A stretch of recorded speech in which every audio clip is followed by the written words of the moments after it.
तो आज मैं आपको एक अनोखी रहस्यमय कहानी सुनाऊंगा। अगर आप चैनल पर नए हैं तो अभी सब्सक्राइब कर ले तथा कहानी पूरा देखें। अंत में एक अनोखा रहस्य छुपा है। धन्यवाद। तो सुनिए। प्राचीन काल की बात है। एक घने जंगल के भीतर कालजई नाम का एक छोटा सा गांव था। उस गांव के बीचों बीच एक बहुत पुरानी और विशाल घड़ी जैसा पत्थर का एक चक्र बना था, जिसे लोग समय चक्र कहते थे। मान्यता थी कि यह चक्र साक्षात महादेव की इच्छा से चलता है।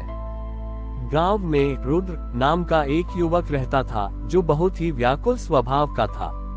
उसे हर काम में जल्दी रहती थी। वह महादेव की पूजा भी बहुत जल्दी करता और हमेशा शिकायत करता कि जीवन बहुत छोटा है और समय बहुत कम। एक दिन रुद्र की व्याकुलता इतनी बढ़ गई कि वह जंगल में स्थित प्राचीन गुफा में जाकर तपस्या करने लगा।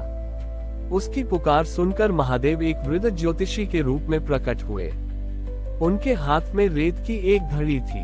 उन्होंने पूछा, वत्स, तुम इतने अशांत क्यों हो?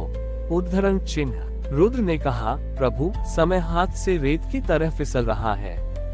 मैं चाहता हूँ कि समय मेरे नियंत्रण में हो, ताकि मैं जितना चाहूँ उतना जी सकूं और जो चाहूँ वह पा सकूं।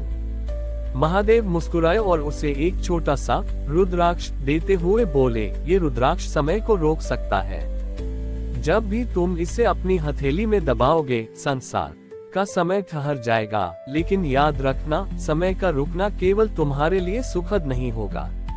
रुद्र बहुत खुश हुआ। उसने तुरंत रुद्राक्ष दबाया और देखा कि पक्षी हवा में रुक गए, नदी का पानी स्थिर हो गया और लोग पत्थर की मूर्तियों जैसे जम गए।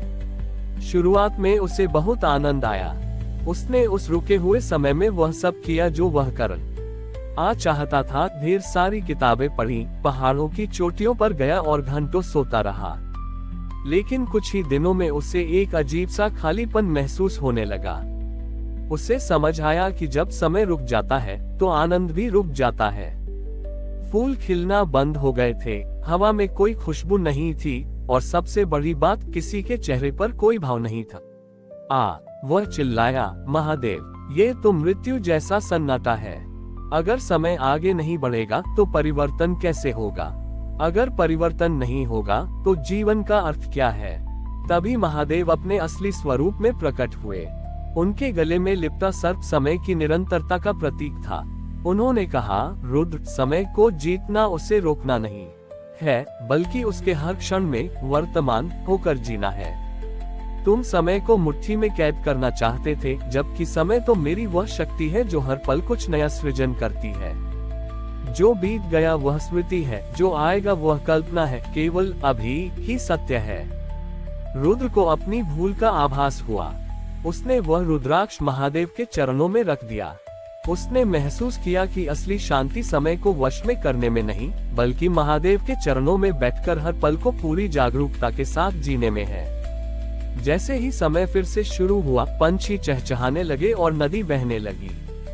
रुद्र के लिए अब हर सेकंड एक उत्सव बन गया था।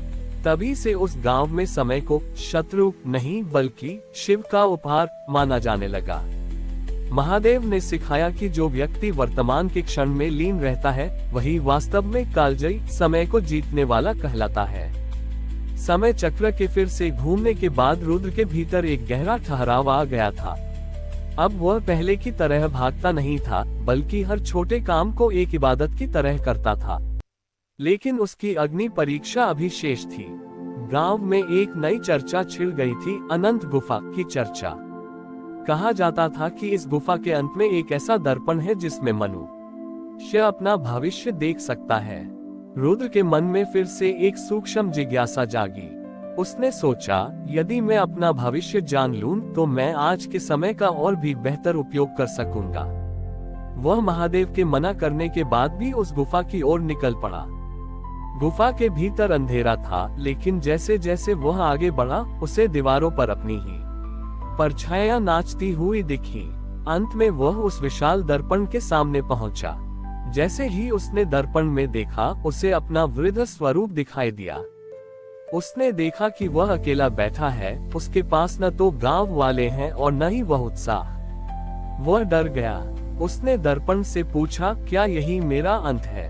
क्या मेरी सारी भक्ति मुझे इसी अकेलेपन की ओर ले जाएगी? तभी दर्पण से महादेव की गंभीर वाणी गूंजी, रुद्र तुम फिर से समय के जाल में उलझ रहे हो। भविष्य को देखने की चाहत वर्तमान के आनंद को विष बना देती है। तुमने दर्पण में जो देखा वो केवल एक संभावना है, सत्य नहीं। सत्य वह है जो तुम इस क्षण में निर्मित कर रहे हो। रुद्र ने देखा कि जैसे ही उसने भविष्य की चिंता की, उसके चेहरे की वर्तमान चमक गायब होने लगी। महादेव एक साधारण सन्यासी के रूप में दर्पण के पीछे से बाहर आए। उनके हाथ में एक मिट्टी का दीपक था। उन्होंने कहा, रुद्र, इस दीपक की लौ को देखो। ये केवल उतनी ही जगह रोशन करती है जहां ये रखी है। ये पूरे जंगल को एक साथ रोशन करने की चिंता नहीं करती। भक्ति भी इसी लौ की तरह है, इसे केवल अभी के अंधेरे को दूर करना है। महादेव ने रुद्र को समझाया कि भविष्य की चिंता और अतीत का पछतावा ही मनुष्य के सबसे बड़े शत्रु हैं।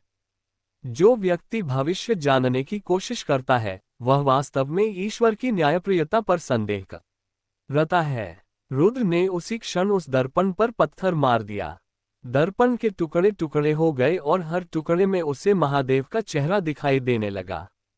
उसे समझ आ गया कि भविष्य की कोई एक निश्चित रेखा नहीं होती, बल्कि महादेव के चरणों में बिताया गया हर एक पल खुद अपना सुंदर भविष्य लिखता है। वह गुफा से बाहर आया तो उसने पाया कि गांव का समय चक्र अब उसे डराता नहीं था। उसने गांव के चौक पर बैठकर लोगों को भविष्य की चिंता छोड़कर वर्तमान में सेवा करना सिखाया। वह अब रुद्र से शिवानंद बन चुका था। उसने जान लिया था कि महादेव के लिए न कोई कल था, न कोई कल होगा। महादेव केवल अभी है। हमारी और भी आध्यात्मिक एवं अनोखी कहानियां देखने के लिए हमारे चैनल पर जाएं तथा धार्मिक एवं पौराणिक अनोखी कहानियां हमारे चैनल पर है। कृपया जाके देखें तथा हमारे चैनल को सब्सक्राइब करके रखें और वीडियो लाइक जरूर करें। धन्यवाद।